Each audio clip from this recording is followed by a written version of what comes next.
Hello everyone, welcome back to my channel. Today I'm going to make a little tool that I've never seen or heard of in all of my years of woodworking until about a week ago, and I happened to be visiting my friend Paul, and he had a little plane scraper, whatever you want to call it, that looks very similar to this, and I looked at it, I thought, that is the coolest little tool. I'm going to make myself one of those. So today, that's precisely what we're going to do. So let's jump right in.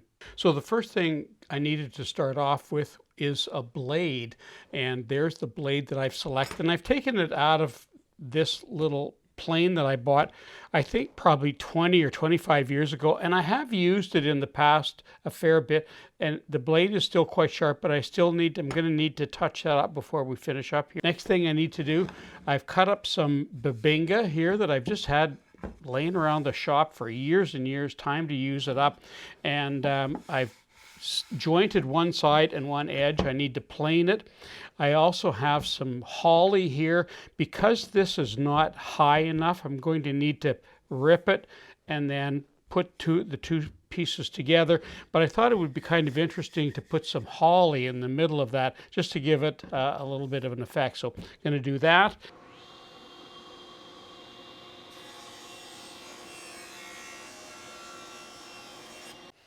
Okay, I've locked that fence down now, and I'm ready to cut. I'm cutting the holly, as we already discussed.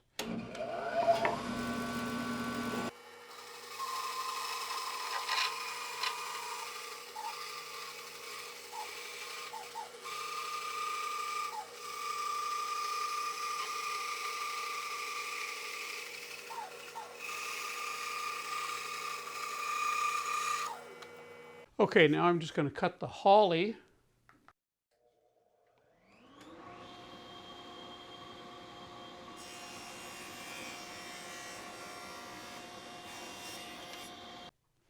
Okay, now just a quick glue up, and we'll let this sit. I'll get to go on to the next part here while this is gluing up. And I always put glue on both sides. I've seen too many glue-starved joints over the years that it's just for the little bit of extra effort and the tiny little bit of glue that you might have squeeze out for. Squeeze out is actually a good thing. I always do both sides.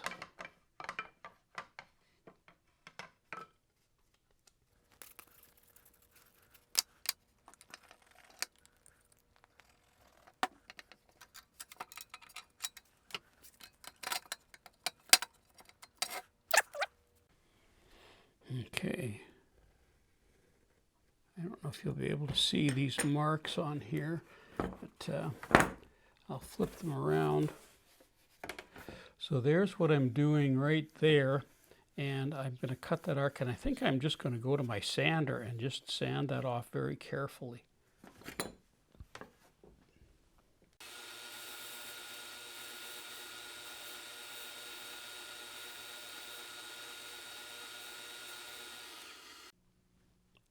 So these are the magnets I'm going to be using. So I need to embed them. I'm going to put 4 of them in there. So this blade is going to be super solid in there. Okay, I have everything set up on the drill press, and I'm going to and I have the depth stop set as well. It might be a bit shallow, but we'll test it after the first cut.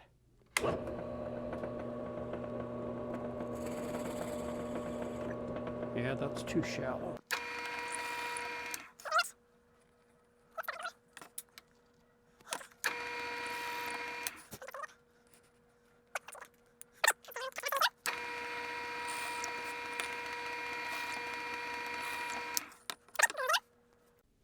Okay, I'm going to glue these magnets in, and as I've already said, I've left a little bit of room. The magnets are a tiny bit undersized for 1/2 inch, so they're going to be loose in there.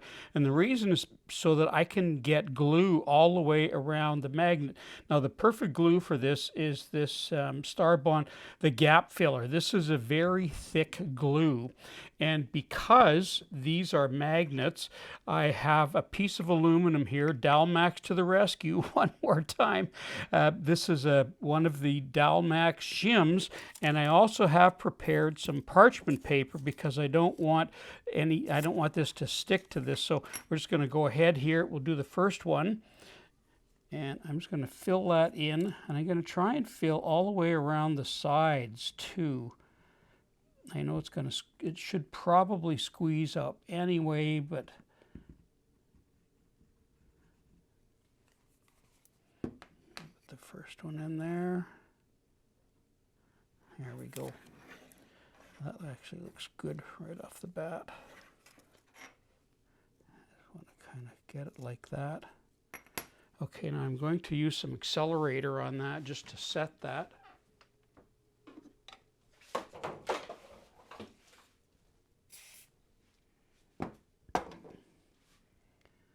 There we go. All right, that looks good. And I use the accelerator away from all of this so that I'm not contaminating anything that I've got here.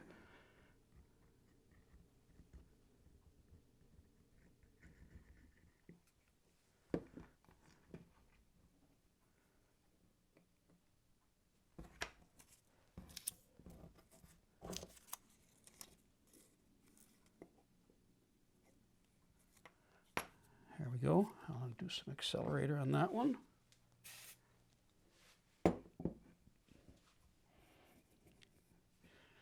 This is working excellent, just excellent. The next thing I need to do is I want to put a stop in here so that this is not going to move around. And I've got some washers here, but they're too thick to fit in there. So what I'm going to do, and I'm just going to do this by hand, I'm just going to take these washers and just kind of run them around here because it's only just a tiny bit large. And it's a bit of a tedious job, but I'm just going to do, and I'm going to do it off camera until I get something that fits. And then we'll take that and put that in the vise. And I have a little screw here, but you can see, if you look closely, you can see that the little screw that's going to hold this down, you can see that it's a little bit proud. So what I'm going to need to do is do a countersink on that to fit that in there. So I'll show you how to do that in a few minutes here.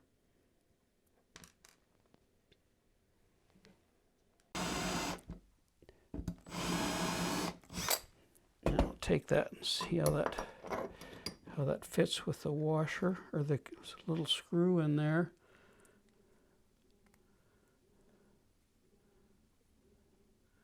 There you can see that that's almost perfect. I just need a little bit more in there.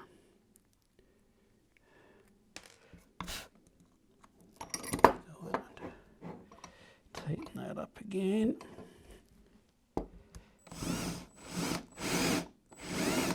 And you can tell, you can see the little iron filings coming out there. So you don't need to go, as you go down there, you don't need to dig very far to fix that. There you go. Okay, now that I've cleaned up everything and we're sort of going on to the next point while this is hardening up in here. Now I need to make the shape. And we always start off with a large size because it's much easier to work with, but now we can start trimming that down. Now I've already told you that I want the blade sticking out the end. Well, it'll be like that. But I need to cut this down. This, of course, is way too big. So what I'm going to do, I decided I'm going to use my current block plane and use it as a guideline. And if you look at the shape of it, and I'm sort of having it, there it is there, so it'll be sticking out the edge. And I can use this as a little bit of a guideline on how I want that to look. So I'm just going to play around with the pencil and draw some lines on there until I get something I like, and then I'll put some black on it so we can see it better. Okay, so I've got the bandsaw set up. I've checked the blade, everything's good. I don't know how much you're going to be able to see, but we'll try it anyway.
Okay, I've skipped ahead a little bit, and you can see that I have embedded another magnet into the safety cap.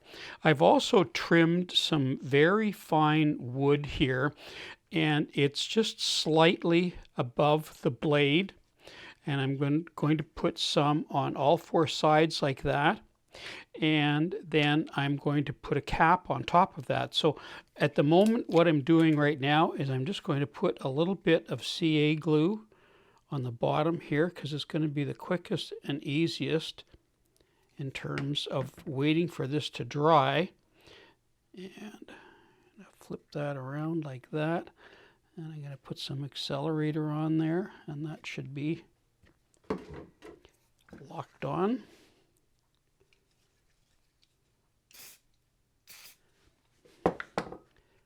I love that stuff. And the same on the other side.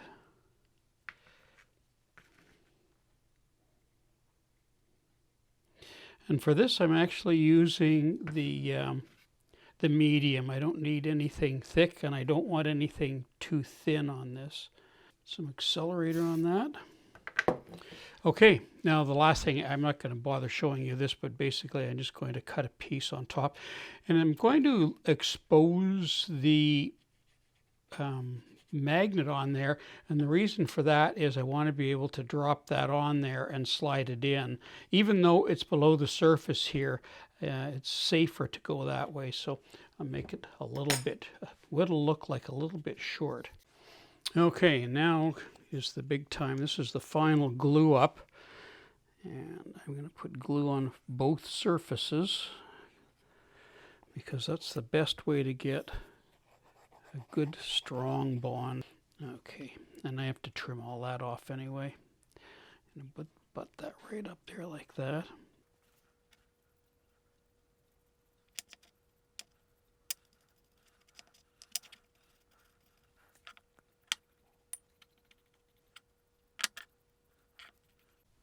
So the final stage, I need to strop this blade, and underneath here is my diamond sharpener. I've got 300 and a 1200, and it works perfectly. But what I do, if you've never stropped plane blades or chisels, it's absolutely stunning how much of an edge this puts on. You can tell right here, this is basically leather on top. This one takes blue, the other one uses the orange wax. This uses the blue wax, you can see. And all that you do is just drag it across like that. And in this case, my blade was already sharp, but now I'm stropping it, and it puts an extra level of sharpness on there. And if you've never stropped, and the first time you try it, you're going to go, oh my goodness, I've been missing this for so long. I poo-pooed stropping until I actually tried it. And this sharpener now is my absolute go-to. And it just, you can actually tell, and you can see it's coming on there. Just look at so I can get it in the right angle here, that the edge of that is just, look at the gloss on that. That is sharp. And we test it by checking it on paper, and look at that. Unbelievable. You can't actually see it. It looks like the edges look like it's chromed. It's that shiny on there, if you can get the right light. Okay, let's do the final assembly. Actually, I'm going to put the safety on there. That blade is so sharp, I'll end up cutting myself for sure. Now, if I got it the right way there, yeah, okay. And that's going to sit snug up to there, and then inside that washer there. And that's got it. And there it is. And that's nice and smooth all the way along the bottom there. Oh, there it is. And we've got the safety cover for the top of it. What a great little plane. Let's try that out. So I've just set this up as an example of where a regular plane can't get close enough, but this one, you can get right into the corners. So if you're in cabinetry and you need to get glue out, or maybe there's a little bit of wood chips or something that's stuck in the way, that's what this is for getting close into those areas. Well, that concludes my video on making the little flush trim plane, scraper, whatever you want to call it. I'm still not sure what the proper terminology for this is, but what a handy little rig. And you know what? I can't believe I've never seen one, never heard of it, never seen anything like this in all my woodworking days until a week or so ago. And now I have my own. That's going to be real handy. It's actually something I've thought about, but sort of never really got around to making or seeing anything. So, and if you're interested in super sharp blades, I'll put a link to the video I did on the sharpener down here. That was a video I did quite some time ago, but that sharpening has changed my life in sharpening. So if you're interested in super sharp blades, that's the thing to have a look at. I'm Colin Canet for Woodwork Web. Thanks for watching today.